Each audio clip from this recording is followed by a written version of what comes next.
ladies and gentlemen, I wanted to discuss the current possibility of the United States expanding their territory. We know Donald Trump has come out and said he wants Canada, he wants the Panama Canal, and he wants Greenland. It's been reported now by several people that it's an overarching thing that Trump's going for before he even gets in. He's trying to set the tone whether or not he'll get these things. I think the Panama Canal can happen, and I think Greenland can happen. I've always said that logistically, Canada, based off of the way they vote, would not really make sense for the United States. Even if you added them as a territory, you're dealing with the Puerto Rico situation. And right now, Puerto Rico is still just a territory. If you add them as a state, you're talking about the Democrats getting more electoral votes. You're talking about two Democratic senators, a Democratic governor. It's a bit of a problem. And you've got liberals now wanting Puerto Rico to be a state. The conservatives are saying no. People within Puerto Rico are really, they just want to stay independent mainly, or they're not independent. They want to stay as a territory right now. There are some people that want to be a state. There are some people that want to be fully independent, but I would say most of them want to remain a territory. What they're doing in Puerto Rico, when you hear a bunch of liberals say, well, Puerto Rico, it was 56%. They did a poll during the election. 56% want to become a state.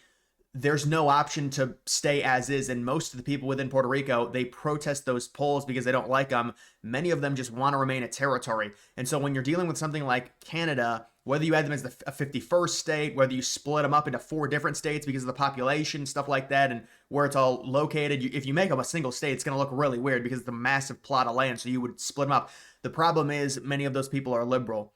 And so even if you made them a territory, there would be the demands, just like with Puerto Rico, to where will they become a state? Now, this is an interesting thing where Kevin O'Leary comes out and says, well, maybe just merge the economies. And the thought is the United States would be able to have very cheap trade with Canada. In response, the United States would fully protect Canada. And it would also kind of help, you would think, the United States in terms of just protecting North America. It's the idea, if we're in a crisis where World War III happens, this is very unrealistic, I will say, just based off of where Canada and the US are located. But in a scenario to where maybe Russia, I mean, you'd think maybe they would come in through Alaska, but maybe Russia invades, you would, immediately annex Canada just to make it easier and have full cohesion with Canada. So the United States and Canada, but mainly the United States, based on how big our military is, would be able to defend Canada because we don't want, obviously, anyone coming into Canada. And really, for Canada, you want the protection, but it really doesn't matter. I mean, if something happens, the United States is going to be there either way. But there is benefit, there's security benefits for Canadians, as well as Trump possibly giving a 1-for-1 exchange with the Canadian dollar and the US dollar. They would start using USD. Right now it's $1.40, the Canadian dollar for $1 for US. So it would be a significant gain for Canadian citizens. You also do have the increased security as well as other things. I know people have come out and said there's no way the Canadians would do this. They got the universal health care, although we know that's a total mess and there's problems with the America system. Basically, if you have money, America's healthcare is very, very good. It's quick. But if you don't have a lot of money, it's a big problem. And I've seen firsthand, if you don't have insurance, the hospital bills, you go there into the ER, it's a huge issue, trust me. But there's really no amazing right answer because if you're Canada, you've got the universal, then you've got crazy wait times, you've got doctors not even wanting to wait on people because there's so many people, and it's a big issue. So when it comes to Canada, it's interesting that Trump would want to do that. I mean, listen, it would definitely make the United States more powerful. That is undoubtable. You've got Trump, since winning the 2024 election, he's warned the possibility of imposing additional tariffs on U.S. imports from Canada, China, as well as Mexico. And this is no shock to anyone, obviously. Liberals have talked about, why tariffs are bad and a trade war is bad for both sides. Well, the idea is if you have the stronger economy and the stronger country, if you do a trade war, have a trade war with another country, you will have the leverage over the other country. So they can posture and say, we're going to start tariffing you. And that's what happens during a trade war. But the other country would have to buckle before the United States will, because our economy is so big, we can absorb the issues if we deal with them to where there's rising costs anywhere or something like that. The other thing that people have to understand, and this is what liberals won't say, the United States has dealt with a total of around 20% of inflation if you combined everything from 2020 to 2024. Many of them will say, well, the inflation rate right now is 2%. That's irrelevant when you're looking at the full Biden administration. You combined everything. There was a month, I believe in 2022, where it was 9%. There was another month where it was 7%. If you combined everything, it's about a 20% increase. The idea that liberals are getting so angry that Trump's going to raise prices because of this trade war and their potential tariffs, it's not even going to be remotely close. Any type of prices that get raised because of tariffs, it's not even going to be 10% of what it was with the 20% inflation. 20% inflation is so much more crippling than a trade war. And a trade war with China would be different than Canada. But with China, it is a leverage play, and that's why Biden kept most of the tariffs that Trump had imposed. All of the important ones were kept. There were a few that weren't, but all of the important ones were kept against the Chinese, because it's going to hurt China it's going to hurt China more than the U.S. And it's also the United States cutting the umbilical cord from China and the reliance on China. And we saw during the pandemic how scary that is when you have the supply chain issues.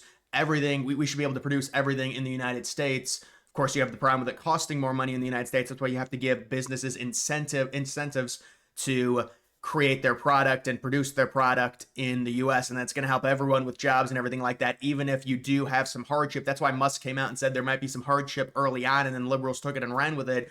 Well, yes, that's just the reality of doing this and transitioning. It's going to have to be a commitment through multiple administrations. It's not just going to be Trump doing this. And there was a commitment with Biden. Biden kept the tariffs. So we're kind of moving it a little bit, and it's almost like it's a thing that both parties want, even though liberals will say they don't like tariffs. When it comes to tariffing Canada, that's a little bit different. Same thing with Mexico. I think that's a different thing, to where Trump wants leverage for the 2026 renegotiation of the trade deal with both Canada and Mexico, to where the U.S. might even get a better deal. And I think Trump's saying, we have so much leverage over these countries, we should get an amazing trade deal. If there was some type of economic superpower created with the U.S. and Canada, the U.S. obviously would benefit significantly from cheaper trade with the natural resources located in Canada. That would be something that would be good. But if I'm Trump, I'm like in the twilight zone here with these people. I mean, there are people that will argue, well, listen, it's not that big of a deal if Canada votes. It's a huge deal. It's a big problem, and it gives a big advantage to the Liberal Party, because you have to understand, many of these conservatives in Canada would probably be more liberal in the United States. So, and look, we saw a mock election where they asked Canadian citizens, who would you vote for? And Harris was at 64, Trump was at 21, and then there was like 17% undecided. So you see the problem with that, and it's just not a good idea. You can do some type of economic partnership with them, to where we give them stuff, we give them protection, and in exchange for we have a better trade situation with them. If you wanted to add them as a territory, that's where they take on our currency, and we give them potentially other things that to where they would want to do it. The main other thing I wanted to talk about was the situation with Greenland. Trump lobs threats at Greenland, Panama, and Canada. And by the way, Greenland had another power outage, and that's not like, oh, it's just Republicans trolling Greenland. They've got this power outage now. If the United States was there, it wouldn't happen. They've had issues with their infrastructure. They have a lot of these power outages when it gets really cold. And so that is something that's really, that's serious with Greenland. And so if I was Trump, and I saw this article, this is The Guardian, where was the thing that I wanted to look at? This is what I was talking about in reference to Trump trying to buy Greenland. They said that we should take Trump seriously if he shows up with a check of $1 trillion. Maybe Denmark will take him seriously. That would never be the price for Greenland. That's just ridiculous. See, the thing is, if you're seriously saying we have to pay $1 trillion for Greenland, it would be easier, and other people have suggested this, to maybe try and get the citizens of Greenland to turn against Denmark. The idea would be we could offer the people there so much more in terms of infrastructure, so much in terms of support. They've got problems with unemployment there that Denmark, I mean, they're just not, they don't have the money to really make inroads in the country. They have to worry about Denmark. And so we have so much money, we could maybe turn Greenland against Denmark, and then the citizens there would want to be ruled by the U.S., which would be an even bigger problem for Denmark. I think Denmark needs to, before things get really ugly, they need to accept a deal to where we'll give them about $30 billion for Greenland. And by the way, people are also saying, well, what about Russia and China trying to buy Greenland? NATO would never let that happen. And Denmark would never sell to those countries. They might sell to the U.S., even though they're saying right now, and this is what they all do. I mean, look at what Panama's doing. They're saying, no way, it's disgusting. You can't take our land, things like that. they'll posture until it gets real. And so that's what they're doing right now. But the Panama Canal is another different situation. I've discussed it at length. The United States did build it. It did take 10 years. There was a big sacrifice in terms of U.S. lives lost building it because it was the early 1900s. There were poor working conditions. The U.S. spent $10 billion building it. It was a breakthrough project. It helped greatly during World War II. The United States controlled it during World War II. And then the United States basically as a gift to the world because, it was a tough time there right around coming out of the war, out of the Cold War. In 1977, the U.S. gave it to Panama, and they use it in the toll system there within that canal. They've expanded it cost about $7 or $8 billion. I think the U.S. also pays for a lot of the infrastructure fixes that go on there. But it's not even about that because that already is a bad deal. But now what China's done is they've done their soft invasion into the Panama Canal to where they've got supreme influence over it. And now Panama's in bed with China. If you look at the diplomatic relations that they agreed to in 2017, it's bad news. But then people come out and they're like angry at Trump. Well, no, this is something that's happening to where we have to pay attention to this. We paid for the damn canal. There's either going to have to be the removal of the Chinese influence there, or and maybe that's what Trump wants, or we're going to take it over again because we can't have that. That's very important. That connects the two major oceans. So I think Greenland can happen for relatively cheap. I think with China or with Canada, it might be best to do some type of economic relationship. But even that, it's just like the problem with Canada is the amount of citizens. See, the Panama Canal is just an area. It would be a territory. There's no way. There's nothing to become a state. You're just taking the canal. You're not taking the entire country of Panama. That's the other thing that people don't understand. They wouldn't annex Canada. It's just the canal area. It's the same thing, same relationship we had with them prior to 77. And we did sign an agreement until 99 with Panama, and then we handed it over in 2000. But the problem with Canada is, how do you make them a territory without them wanting to become a state? And then when liberals get control of Congress, they're going to push for them to become a state. And it is I'm telling you, it's a significant advantage for them. It is.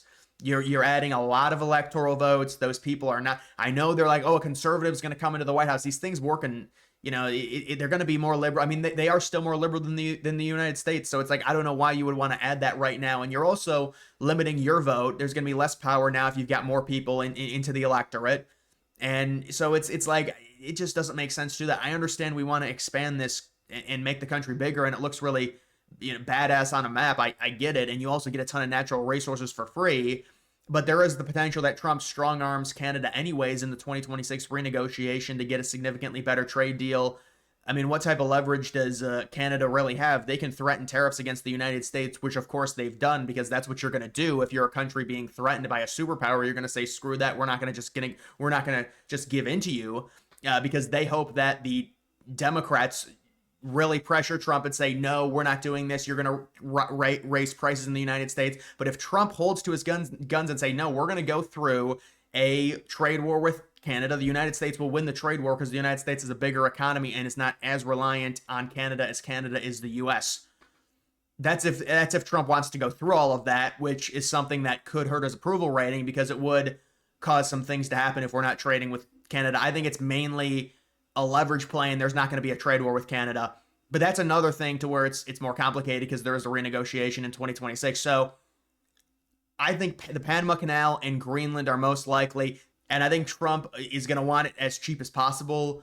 And you can say we're not selling, but why doesn't Trump just say, okay, well then we're going to pull out of NATO? Why don't all the European countries pressure Denmark to sell it? Otherwise, the United States pulls out of NATO. And for the U.S., it's like, we're such a massive player. At some point, we have to start using our military to our advantage in terms of the amount of money we put into it and the taxpayer money that gets put into it. Use it to your advantage. And Greenland is a very strategical area.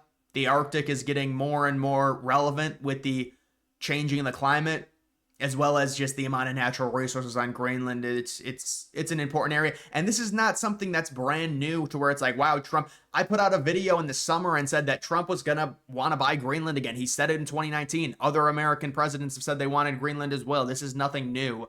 The Panama Canal thing's a little bit new, but it's understandable because the United States built the canal.